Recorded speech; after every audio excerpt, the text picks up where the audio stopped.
Anak ini sedang mengambil air di sumur. Ternyata menemukan bangkai seekor burung gagak. Dan tidak tahunya ternyata dia masih hidup. Dan membuat muka anak itu penuh dengan lumpur. Ini masih bukan nasib buruk. Yang lebih misterius adalah sang anak memegang lumpur di wajahnya. Dan tidak sengaja kehilangan bentuk mukanya. Tidak bisa melihat jalan dan juga tidak bisa berteriak minta tolong. Dia hanya bisa berlari sembarangan. Rupanya di lantai ada monster lumpur. Dia berubah menjadi bentuk manusia dan merebut panca indera si anak kecil. Dan masih ingin menempati badannya. Orang dewasa yang melihatnya langsung menembakkan pistolnya. Tetapi dia itu lumpur. Mau gimana pun dia akan kembali lagi ke bentuk asalnya. Seorang perempuan menggunakan pisau dan memotong badannya. Tapi tetap tidak bisa menghalangi si monster yang mengulurkan lengan yang panjang. Menembus pintu itu menarik si anak kecil. Dan memakannya masuk ke dalam perutnya. Setelah tujuannya sudah tercapai, berubah menjadi bentuk biskuit manusia dan lompat ke dalam sumur. Di desa ini sudah bukan pertama kalinya. Menemukan kejadian anak kecil ditangkap oleh monster. Di malam hari ada seorang gadis tanpa ibu berlari keluar melihat kuda. Suatu hal yang berbakti. Tidak tahu betapa anehnya kuda ini. Di mulutnya penuh dengan laba-laba. Dan mengeluarkan banyak jaring hingga anak kecil itu tersangkut. Jaring itu semakin lama semakin banyak. Hingga anak itu badannya dipenuhi dengan jaring lalu memakannya. Hal aneh di dalam desa sudah terlalu banyak. Hingga mencari ahli untuk mengatasinya. Brother Grimm, yang mengklaim bisa membunuh iblis. Mendapat permintaan hingga ke sini. Dan sebenarnya mereka adalah penipu. Dan saat itu juga muncul monster. Monster semuanya bergerak sendiri. Jika benar-benar ingin melakukan sesuatu, masih harus menemukan Lin Zhengying. Mengikuti petunjuk dari penduduk desa, anak-anak yang hilang, dan hutan ajaib di sekitar ini sepertinya ada hubungannya. Di dalam hutan itu ada menara yang terbengkalai. Dan ada seorang putri berambut panjang yang tinggal di dalamnya. Katanya demi awet muda. Dia akan melakukan segala cara.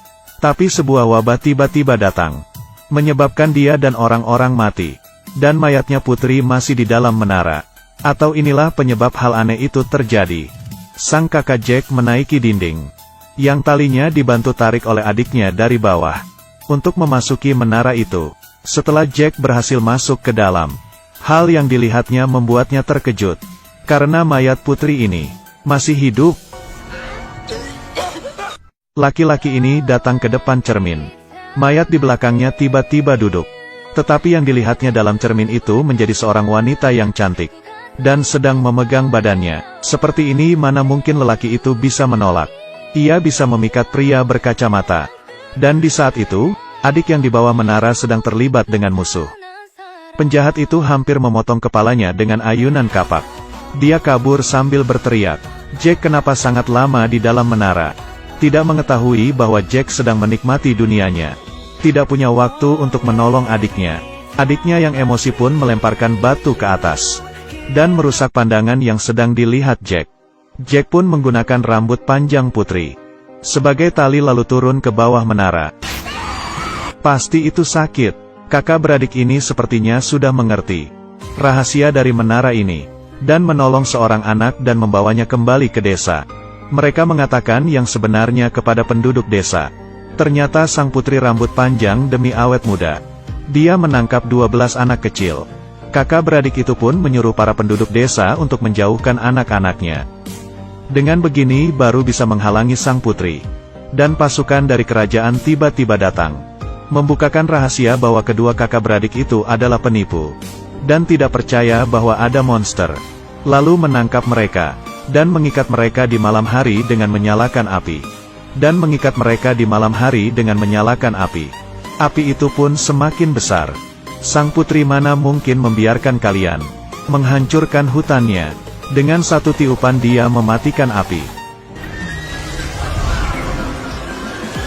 Orang-orang ini pun percaya ada monster. Kakak beradik langsung kabur. Dan berlari ke arah menara. Menghalangi tindakan selanjutnya sang putri.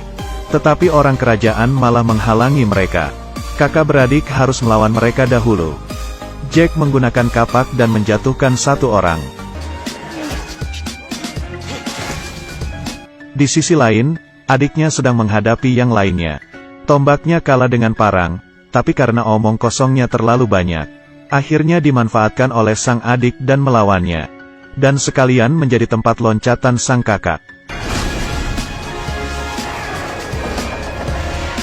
Dengan begitu pun berhasil masuk ke dalam menara. Dia sendiri berpikir bagaimana caranya untuk menghentikan sang putri dan bawahannya. Jack melemparkan kapaknya ke mereka, tapi ditangkis oleh sang putri. Bahkan tidak melihatnya, dia hanya ingin cepat menyelesaikan ritualnya. Sang putri mengontrol Jack dan melemparnya ke dinding. Di saat itu sang adik yang di bawah menara sedang memanjat menggunakan tali. Dan saat sudah masuk langsung ingin menyerangnya. Jack terlambat memperingatinya, sehingga adiknya pun dihempaskan. Dan mereka berdua memegang pisau. Lalu dikontrol untuk saling bertarung. Kakak beradik ini jatuh ke dalam masalah. Dan di saat itu sang putri sedang melakukan prosesnya. Dan mulai membaca mantra kepada anak perempuan yang berada di dalam peti. Dengan begitu pun perlahan-lahan muka sang putri kembali berubah menjadi anak gadis yang tidak pernah tua. Dan di saat yang sama kedua orang ini masih melayang di udara. Sang adik memutuskan untuk mengorbankan dirinya. Perintah untuk menghancurkan sang putri diserahkan ke Jack. Tetapi siapa yang tahu, putri memikat adiknya yang sekarat. Bahkan mengambil senjata mantra dalam tubuh si pria tua ke dalam hati sang adik. Dan membuatnya menjadi budak sang putri. Yang lama tidak pergi dan yang baru tidak datang. Dan di saat mereka berciuman mengikat janji, Jack langsung memecahkan cermin. Dan secara tidak sengaja mengetahui itu adalah kelemahan sang putri. Mukanya mulai ikut retak. Dan si pria tua yang sudah sadar ini membawa sisa pecahan cermin itu jatuh bersama ke bawah. Dan akhirnya berhasil mengalahkan sang putri.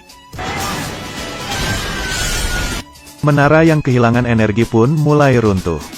Jack beruntung masih hidup, tetapi adiknya tidak bisa tertolong.